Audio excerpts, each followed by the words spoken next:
ನಮಸ್ತೆ ಆದ್ಮೇಲೆ ಇವತ್ತು ನಾವು ಗೋಶಾಲೆಯಲ್ಲಿ ಆ ಪುತ್ತರಿ ಗೆಣಸು ಅಂದ್ರೆ ಡಯಾಸ ಕೊರಿಯಾವನ್ನ ನಾವು ಇಲ್ಲಿ ಹಾಕ್ತಾ ಇದ್ದೀವಿ.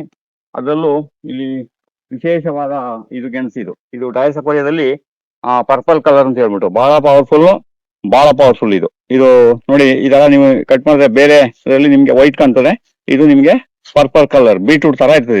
ಇದು ತುಂಬಾ ಬೆಲೆ ಬಾಳುವಂಥದ್ದು. ಇದು ಇವತ್ತೆಲ್ಲ ತುಂಬಾ ದೇಶ ವಿದೇಶಗಳಲ್ಲಿ ಇದು ತುಂಬಾ ಇದ್ರ ಬಗ್ಗೆ ರಿಸರ್ಚ್ ಆಗಿದೆ. ಕ್ಯಾನ್ಸರ್ಗೆ ಭಯಂಕರ ರಾಮಬಾಣ ಅಂದ್ಬಿಟ್ಟು ತುಂಬಾ ಒಳ್ಳೇದು. ಆಮೇಲೆ ಇದು ಇವತ್ತು ಮಾರುಕಟ್ಟೆಯಲ್ಲಿ ಸುಮಾರು ಇದೊಂದು 700 ರೂಪಾಯಿ ಇದೆ ಕೆಜಿ.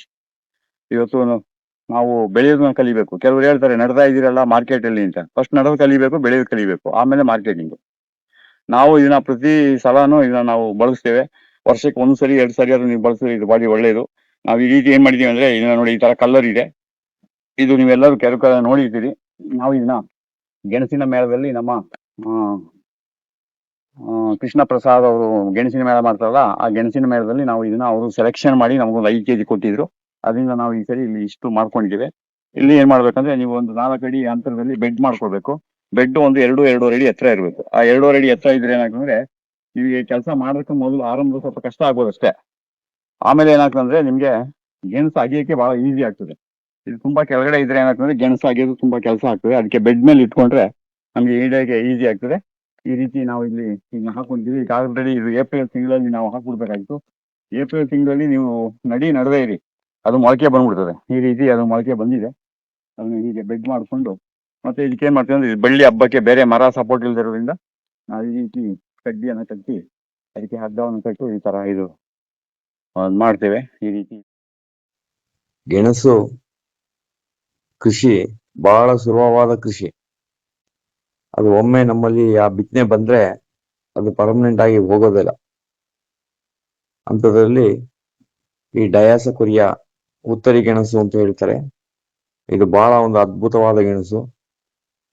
ಇದನ್ನು ಒಮ್ಮೆ ನೀವು ನಿಮ್ಮ ಜಮೀನಲ್ಲಿ ನಟ್ಟುಬಿಟ್ರೆ ಅದರದೇ ಬೀಜದಿಂದ ಕಂಟಿನ್ಯೂ ಮಾಡ್ಕೊಂಡು ಹೋಗ್ಬೋದು. ನಿಜವಾದ ದೇಶಿ ಗೆಣಸುಗಳಲ್ಲಿ ಇದೊಂದು ವಿಶೇಷವಾದ ಗೆಣಸು. ಇದರಲ್ಲಿ ಅನೇಕ ರೀತಿಯ ಬೇರೆ ಬೇರೆ ವಿಧಾನಗಳಿದೆ. ಅವುಗಳಲ್ಲಿ ನಾವು ಗುಂಡಿ ತೋಡಿ ನಡೋದು, ಬೆಡ್ ಮಾಡಿ ನಡೋದು, ಕೆಲವು ಗೆಣಸುಗಳನ್ನ ನಾವು ಬಳ್ಳಿಯಿಂದ ನಡೋದು, ಕಡ್ಡಿಯಿಂದ ನಡೋದೆಲ್ಲ ಇದೆ. ಇದು ಗೆಡ್ಡೆನೇ ಬೆಳೆಯೋದು. ಇದು ತುಂಬಾ ಒಂದು ಅದ್ಭುತವಾದ ಗೆಣಸು.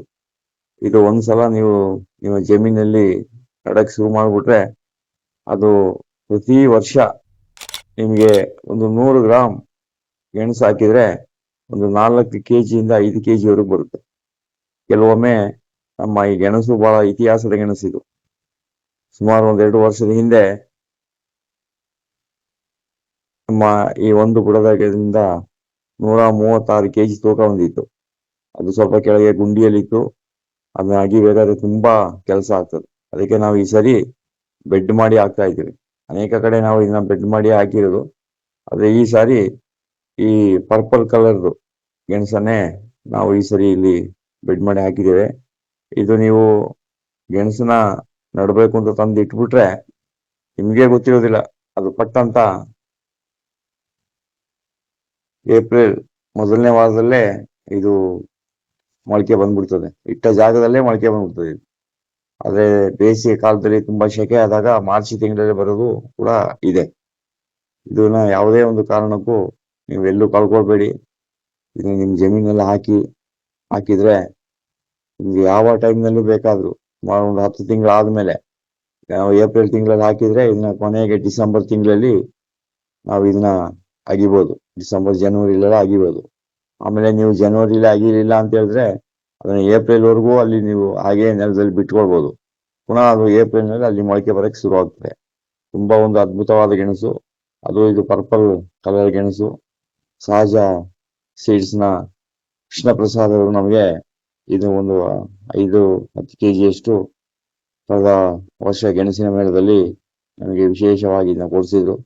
ಅದರಿಂದ ನಾವು ಇದನ್ನ ತಂದು ನಟ್ಬಿಟ್ಮೇಲೆ ತುಂಬಾ ಕಡೆ 100 kg ಗೆಣಸಾಗಿದೆ. ಅದನ್ನ ಈಗ ನಾವು ನಡುವಾಗ ಈ ಸೈಜಲ್ಲಿ ಅದನ್ನ ನಡ್ತಾ ಇದ್ದೀವಿ. ನಿಮ್ಗೆಲ್ಲರಿಗೂ ಒಳ್ಳೇದಾಗ್ಲಿ. ಮುಂದಿನ ಸಾರಿ ಇದನ್ನ ಅಗಿಯುವಾಗ ನಾನು ತೋರಿಸ್ಕೊಡ್ತೀನಿ. ನಮಸ್ತೆ.